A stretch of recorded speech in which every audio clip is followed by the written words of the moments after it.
it's just really cool. And it feels grungy and dirty and lived in, and I think this is what cities need more of.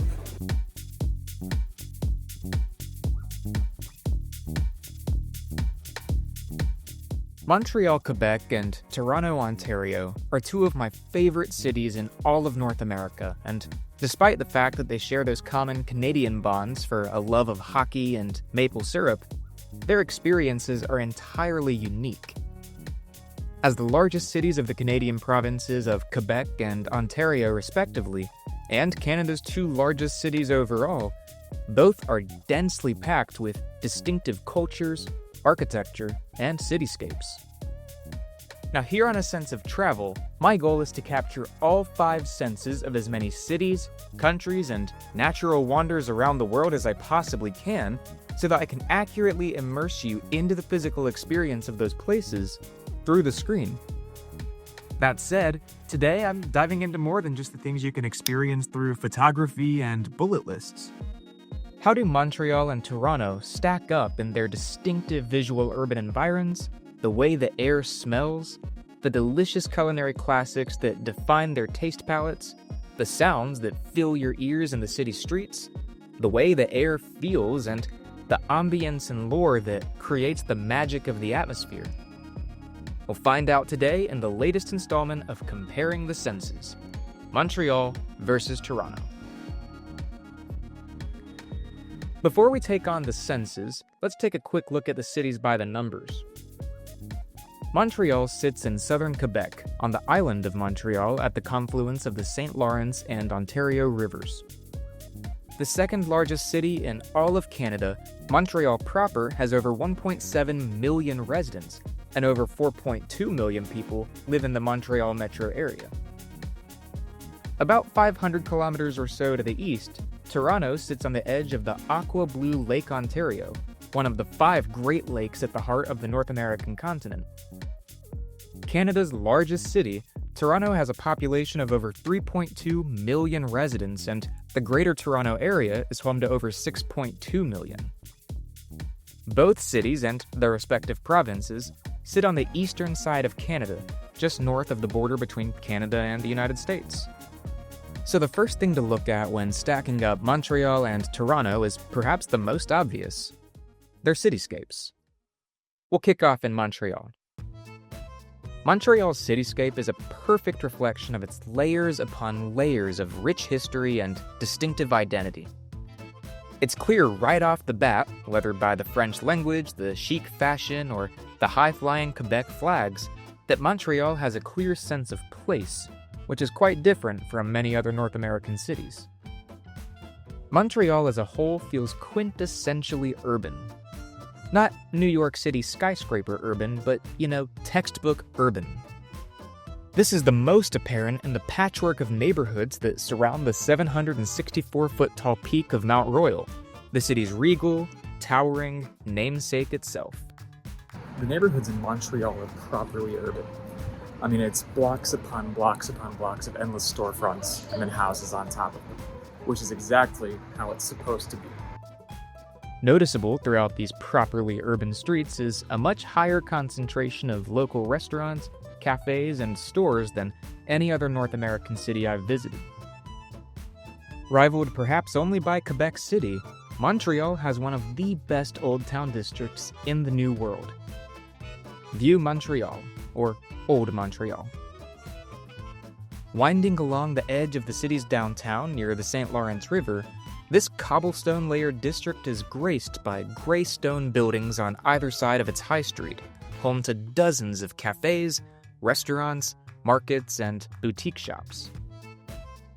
Although a bit wider and more spacious than its ancestors, the low-rise high street, or Rue St. Paul, transports you across the ocean to the historic city centers of Europe.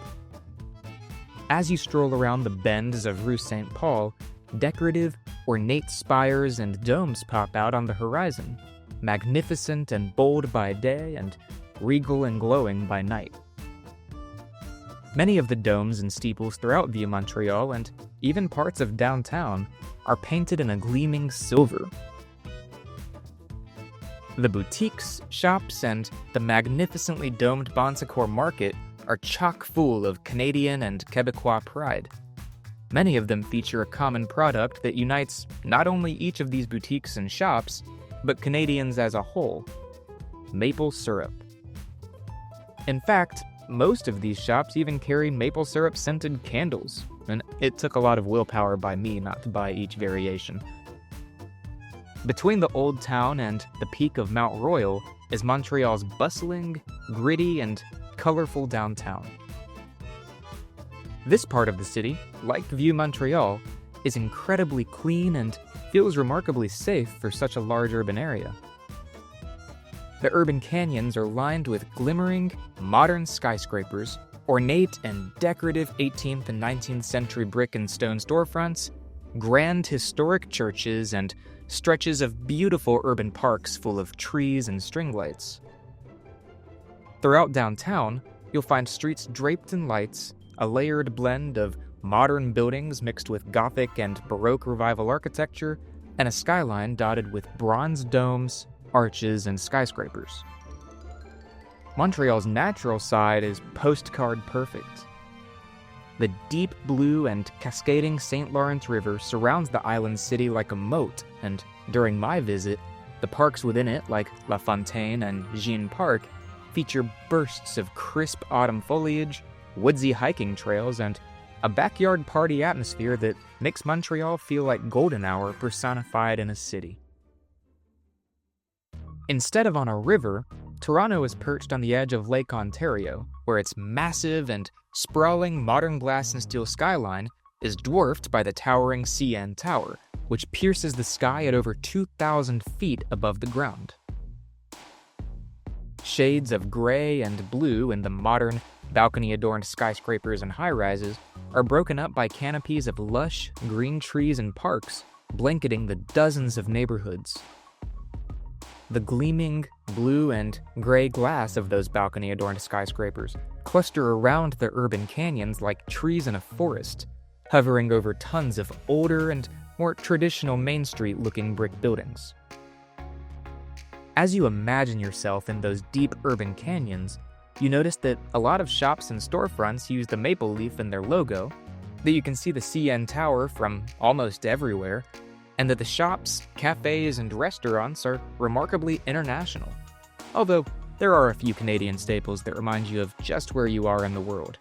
Hint hint, Tim Hortons. Toronto's downtown also feels like the urban heartbeat of Canada, and maybe that's because of the flashing LED bustle of Dundas Square, which is a bit reminiscent of New York's Times Square. The downtown neighborhoods are each incredibly distinctive. Toronto is very much a city of neighborhoods, and the international enclaves can make you feel like you're stepping into a new country block by block.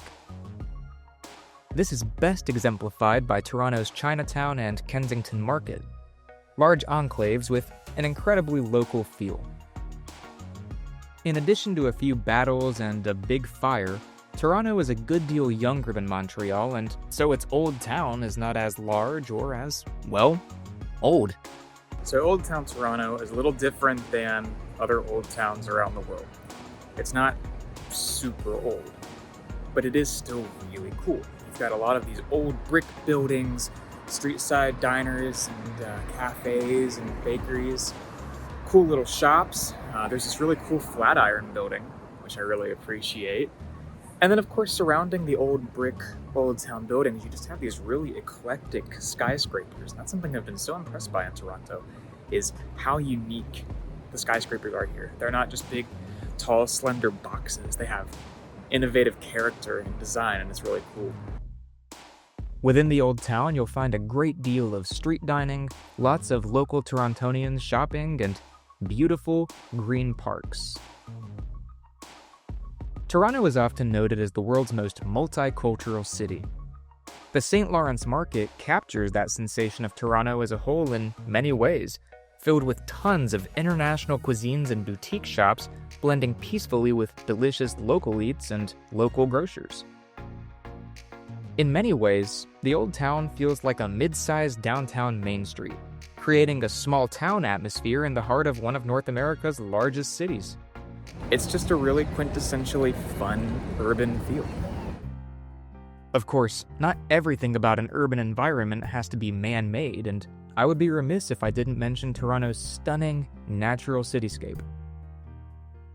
Montreal may be the one on an island, but Toronto's relationship with the aqua blue water of Lake Ontario is simply incredible. Places like the striking Scarborough Bluffs, forged by ancient glaciers, and the Toronto Islands, where beaches, lighthouses, and theme parks await, take you away from the intense bustle of Canada's largest city and into an atmosphere that almost feels like summer camp. To sum it up quickly, Montreal's earth-toned cityscape is a densely populated patchwork of true urban neighborhoods, old European cobbled streets, a glittering downtown, plenty of Quebecois quirk, and rolling natural beauty that captures the term golden hour like no other, whereas Toronto's dense, metallic cityscape of towering skyscrapers and international enclaves is flashy, modern, sleek, just the right amount of grungy, and engulfed by striking aqua, green, and beige lakeside natural beauty. I should also add that both cities have extensive underground cities that I haven't had the chance to explore just yet. Perhaps one day. Now, the city's overall color palettes differ quite a bit regarding the overall cityscapes, as indicated here. When you see a picture or a video of a place and you try to imagine what it must feel like to actually be there, an important component is the way the air smells. Let's see how Montreal and Toronto stack up. The scents of Montreal, as stereotypical as it might sound, really do blend the influences of both France and Canada into one Quebecois aroma. At a base level, especially in places like Vieux-Montreal, the air literally has an undercurrent of sweet maple syrup. That's not a huge surprise though, because over 75% of the world's maple syrup is produced here in Quebec. That sweet undercurrent is countered, however, by another baseline scent that echoes their French counterparts. You'll find that cigarettes still play a large role in the day-to-day life in Montreal, giving the air a bitter and smoky note to offset that sweet-smelling maple syrup. Throughout the deep layers and neighborhoods of the city, bakeries, restaurants, delis, and bagel shops, which we'll touch on soon, bring wafts of fresh-baked bread and hearty poutine to your nostrils, joining those more urban scents of damp concrete and red clay brick. Particularly along the river's edge, but honestly within the deep stone and concrete urban canyons as well, the smell of fresh river water from the St. Lawrence River permeates that crisp, earthy, and woodsy air. All things considered, a Montreal-scented candle, were I to create one, would smell of maple syrup, smoke, baguettes, fried potatoes, fresh river water, and fallen leaves. Toronto is an interesting big city in the sense that it has a delicate blend of natural, urban, and sweet aromas wafting through the air. The urban canyons of Toronto's downtown bring the smell of concrete, brick, stone, a hint of maple, and even wafts of bacon to your nostrils. Particularly in bustling markets like Kensington or St. Lawrence, coffee, sweet baked goods, and international cuisine create a mouth-watering scentscape. As you move away from the gleaming skyscrapers and international neighborhoods onto the beaches of Lake Ontario, particularly out there at the glacial Scarborough Bluffs or the Toronto Islands, scents of campfire barbecues, sand, florals, greenery, and crisp, fresh lake water permeate the air. If I were to create a Toronto-scented candle, it would smell of fresh water, Canadian bacon, flowering white trillium, concrete, maple, and red brick. Let me know in the comments which of these two cities has a scent profile that you prefer more. Maybe I'll create these candles one day after all. Disclaimer: for the purpose of today's video, I am not counting maple syrup as a food. Montreal and Toronto aren't all that far from each other, relatively speaking, and you might be tempted to think that the culinary identity of these two Canadian cities are virtually the same. But Quebec and Ontario have drastically different colonial histories that have shaped their defining eats, and their respective largest cities put that on full display. Although, Canadians are more or less united by a common love for Tim Hortons and maple syrup, but still. Let's take a look at some of these tastes that really show that contrast between the two culinary experiences. Montreal has a taste palette that kind of reflects its long, bitter, and snowy winters. It's hearty, cozy, and perfect for a candlelit night in a pub or bundled up lunch in a local deli. After you get a sense of these dishes, you'll get what I mean. Poutine. This famous Quebecois staple is dense. Atop a large plate comes fries, thick-cut cheese curds, and heavy gravy, which really dominates the flavor palette in a good way. The toppings vary, but I chose mine with some delicious grilled chicken. The perfect bar food, my order was from Montreal Poutine in the Old Town. Montreal bagels. There's a bitter bagel rivalry between Fairmount and Saint Viature. I tried mine from Fairmount, and holy cow, it was absolutely insane. Thinner than its American counterparts, this bagel tasted wood-fired and was perfectly soft on the inside, with an ever so slight crunch on the outside. I genuinely could not believe how delicious it was. The Walensky Special. The Walensky Classic Sandwich at Walensky's Light Lunch Shop, not far from Fairmount Bagels, is a hearty lunch classic. This small sandwich is made with 5 slices of salami, 1 slice of bologna, mustard, this part's optional, and a slice of Swiss, this part is not, beneath a grilled and flattened brioche. The Smoked Meat Sandwich. Smoked meat is one of Montreal's claims to fame, and the smoked meat sandwich at Schwartz Deli is incredible. Salty, tender, and densely packed into the sandwich, this corned beef and soft rice staple can be found in Montreal's Little Portugal neighborhood. The incredible multiculturalism of Toronto is made for a ton of delicious fusion foods and authentic international dishes. But there are still a few long-standing staples that really capture the traditional spirit and essence of the city. Pea meal bacon sandwiches. At Carousel Bakery in the St. Lawrence Market, you'll find the famous and classic pea meal bacon sandwich, a thick, soft bun filled with thick-cut pea meal Canadian bacon. To add a kick to that rich bacon taste, I ordered my sandwich with a maple mustard sauce. After the first juicy bite, it's clear why this has become such a Torontonian staple. Butter tarts. Also found at the St. Lawrence Market, although they're quite common throughout all of Ontario, are butter tarts.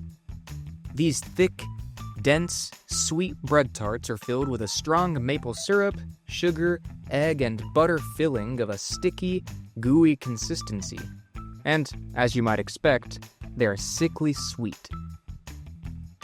Ketchup chips. Ketchup chips. It's genuinely incredible that Americans haven't jumped on this yet. Basically, ketchup chips are potato chips of any kind with a ketchup flavoring and seasoning. Y'all, ketchup chips are deliciously rich in flavor, and if you're ever feeling a bit adventurous in your potato chip hunt, Canada has you covered. International everything. If you can think of it, you can find it in Toronto. The beauty of having so many international enclaves is the ability to taste authentic, straight-from-the-source cuisines from around the world. I'm a sucker for some good pho, and I tasted some of the best I've ever had in the north side of the city. The tastes of Montreal are meat-heavy, gravy-doused, smoky, and match the vibe of a cozy pub or a Quebecois winter log cabin, whereas the tastes of Toronto blend the sweet classics of Canada with a cosmopolitan spread to make a truly multicultural fusion. Of course, this is also not even close to a full list of the defining tastes of each city. Let's suppose for a moment that you could step into a photo or a video of Montreal. What would it sound like? Well, as you imagine yourself on a casual stroll on a fall's day in the city, imagine the sounds of your own shoes landing on cobblestones while a series of church bells echo throughout the concrete, brick, and stone urban canyons around you on the hour. The bustling sounds of auto traffic, chattering crowds speaking the Quebecois style of French, and pop music bumping out from the vibrant storefronts, restaurants, and cars join the soundscape throughout the dozens and dozens of quintessentially urban neighborhoods. The sounds of the city streets are far from the only ones that make up the soundtrack of Montreal.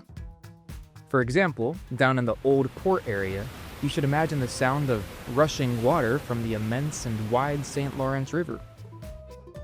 Strangely, despite being quite far inland, the sounds of seagulls occasionally accompany the soundscape. Similar to Montreal, although with a few twists, the soundscape of Toronto is quintessentially urban, at least in North American terms. The sounds of the Toronto subway rumbling underground beneath the metal grates on the sidewalks, cars echoing in the urban canyons, the hum of machines keeping the skyscrapers running, and the bustling crowds of shoppers, tourists, and locals alike fill the air in the city streets. This is especially apparent in places like Dundas Square, where jazz, crowds of shoppers, and bumping music create a stimulating atmosphere that, like Times Square, makes you feel as if you're in the heart of it all. Now, one caveat to your typical urban soundscape is that of Lake Ontario. Especially when it's warm out, the sounds of speedboats, small crashing waves, seabirds crying, cawing crows, and families enjoying a day on the beach create that sense I mentioned earlier that you're at a lakeside summer camp far away from the gleaming skyscrapers at the heart of the city. Here's how the soundscapes of Montreal and Toronto stack up. Unlike cities in Europe that experience more moderate climates at high latitudes thanks to the Atlantic Gulf Stream, Montreal experiences a climate that's very much in line with its latitude.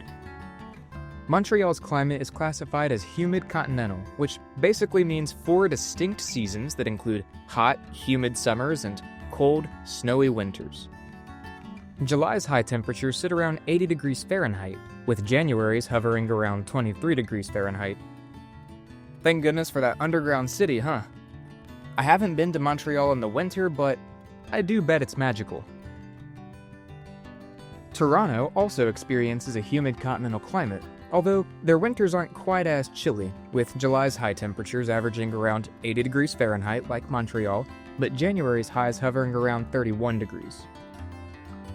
Toronto has a fun atmosphere all year long though, thanks in part to how easy it is to access beautiful nature.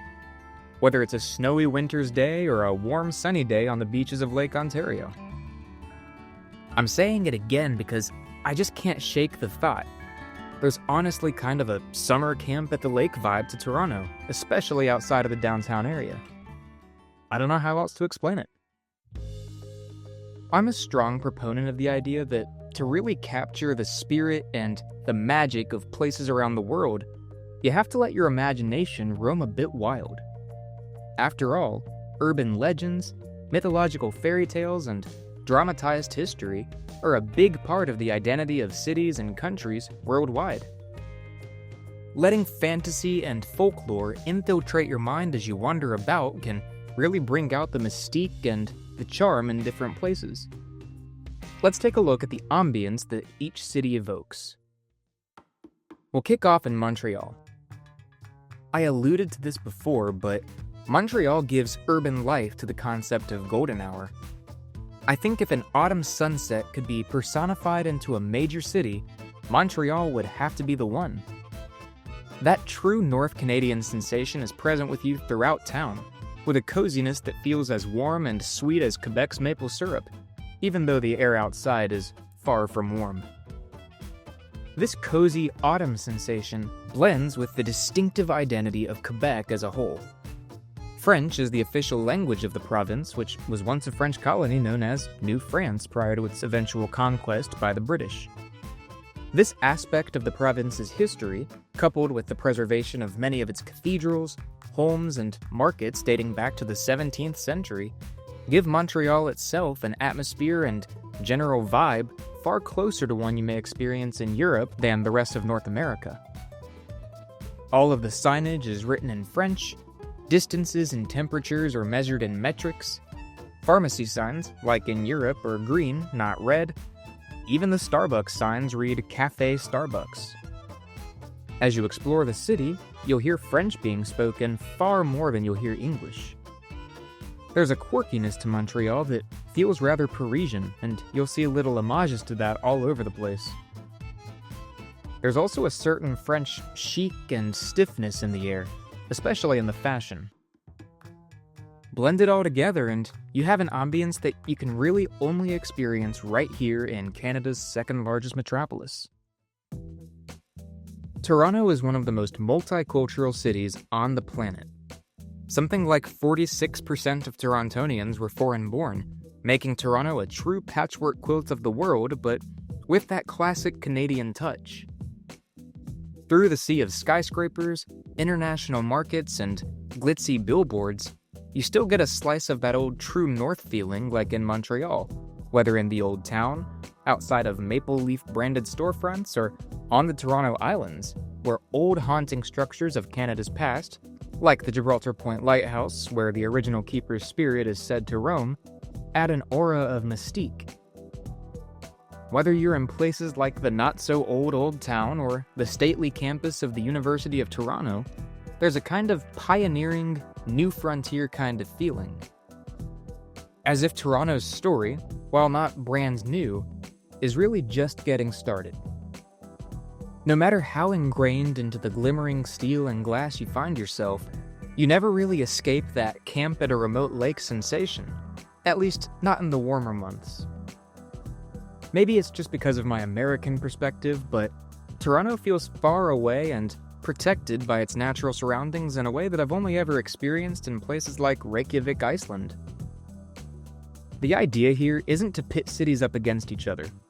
In fact, the idea is to celebrate the fact that there's so much world to discover, experience, and explore. Thanks for diving into the distinctive Canadian metropolises of Montreal and Toronto with me today, and stay tuned for more city comparisons in the near future. As always, thanks so much for watching. I'll see you next time.